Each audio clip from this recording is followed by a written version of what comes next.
Hey again, guys. Today is our last lesson for Civil War, and the title of it is called The End of the War. So what do you think we're going to learn about? The end of the war. So let's go ahead and share my screen here. After we finish the Civil War, we're going to move on to immigration. Okay, so the title is called, again, The End of the War. In 1865, news stories did not travel as quickly as they do today. There were no television or telephones or even radios. There were newspapers, but the news stories could be about things that happened days or even weeks before. There were also telegraphs, which were short, typed messages that required special skills to read.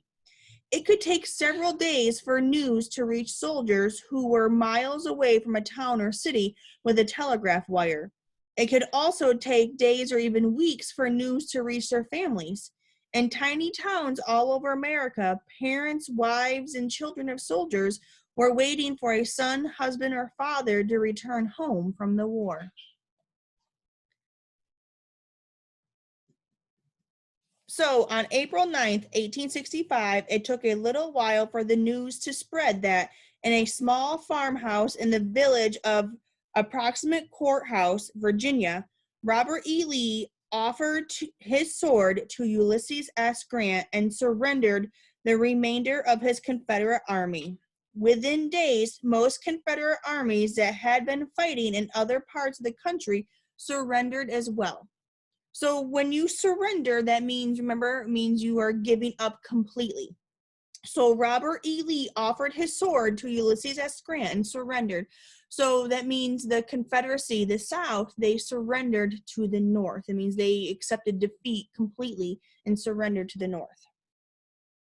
The rebel soldiers laid down their weapons, made oaths to give up the rebellion and never fight against the United States again, and walked home. The Union soldiers were relieved. At last, the long Civil War was ended, and the North had won. It was time to return home, rest, and rebuild the nation. It had taken 4 long years, but the United States was on its way to being united again. And united here means together as one. So were your predictions correct yesterday about who would win the war? Did you guys predict that the Union would win the war?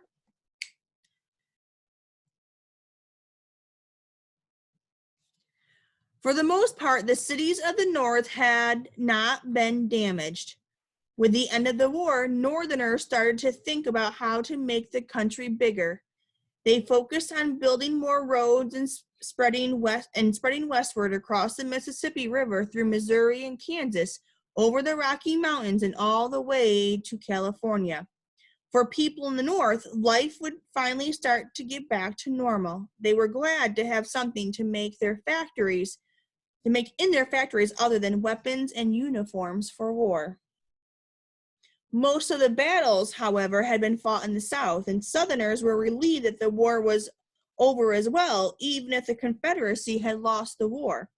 At least there were no more fighting. Nearly all the towns and cities were now ruined and burned, smashed by cannonballs and ransacked or searched through by armies in search of food. Farmlands, roads, railroad tracks, and bridges had been destroyed as well. Times were hardest by far in the South after the war. The U.S. government sent money and supplies as well as soldiers to keep order and start rebuilding towns and cities. This was called Reconstruction because they were rebuilding or reconstructing the South. But it would take many years before there would be true peace, prosperity, and equality in the South. Prosperity is wealth or good fortune, and equality is fairness. For millions of enslaved African Americans in the South, all of this destruction not only meant the end of the war, it meant freedom from a life of slavery. The enslaved Africans were now free people. They could not be forced to work on plantations anymore, and they could not be sent away from their families anymore. They were free from slavery and ready to start their lives over again. Remember earlier you heard that it took some time for news to travel? Well, it took 2 months for the news that the war had ended to reach African Americans in the state of Texas. The Union soldiers arrived in Galveston, Texas on June 19th, 1865, to announce the end of the war and the abolition of slavery. When the African American people in Galveston heard the news, they immediately began to celebrate with prayer, feast, music, and dancing. Today, Juneteenth is a holiday tradition celebrated annually on June 19th in many states across the country. It is the oldest known celebration recognizing the end of slavery. Many African Americans freed from slavery wanted to get as far away from the South as possible. Some moved north to cities like Philadelphia, Chicago, Detroit, New York, and Washington, D.C.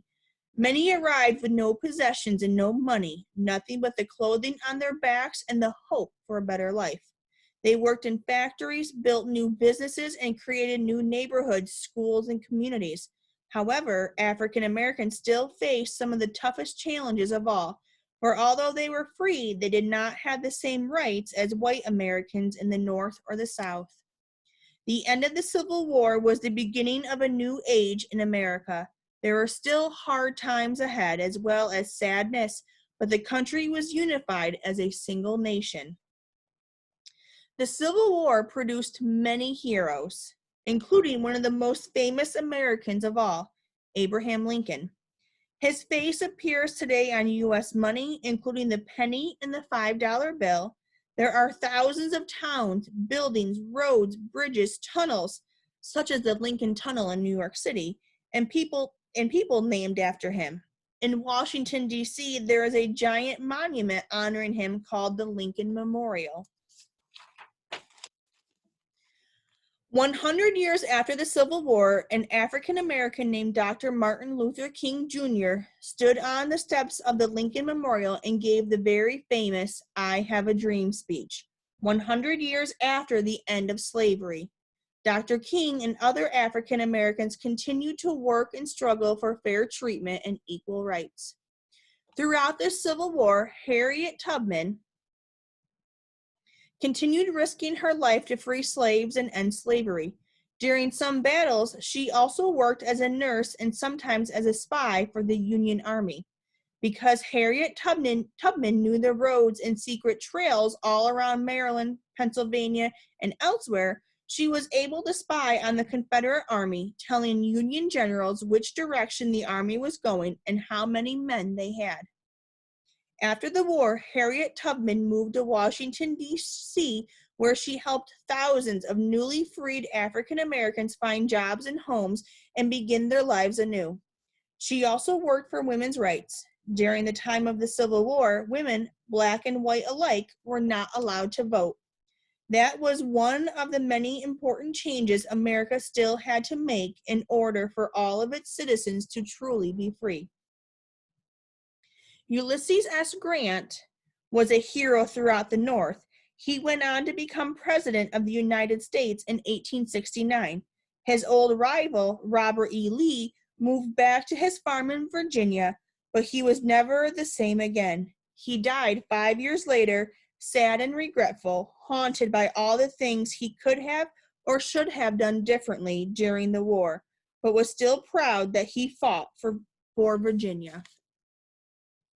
In many parts of America, people were eager to move on to the future. The war had brought about a few positive changes besides freeing the African Americans and keeping the country together. The North had developed new railroad lines to help deliver war supplies. Companies were eager to expand those railroads, especially those in the West. Within a few years, there were new railroads crisscrossing the country from New York to California and back again. Telegraph wires had expanded as well, so it became possible for a person in New York and a person in California to communicate, share news, and conduct business without waiting weeks for a letter to be delivered by train or on horseback. Do you guys remember what it was called when mail was delivered on horseback out west? It was the Pony Express. In northern factories and schools, the Civil War had encouraged a new generation of inventors and scientists. Now that the war was over, those inventors could think about new ways to help people instead of thinking ways to win the war. They invented new trains, new telegraphs, new machines of all sorts. Doctors had discovered new types of medicine and new ways to treat injuries and diseases. The Civil War changed the United States in many ways. Hundreds of thousands of men were dead, millions were wounded and badly injured, and at the same time, the nation was once again one nation. And millions of former enslaved African Americans were now free. Many fought for this freedom, including many African Americans. Now all Americans were working towards a better, brighter future. All right, guys, that's the end of our Civil War. So we will start immigration next. I hope you guys enjoyed learning about the Civil War. If you guys have any questions, just let me know. All right, have a great day. I'll talk to you later. Bye.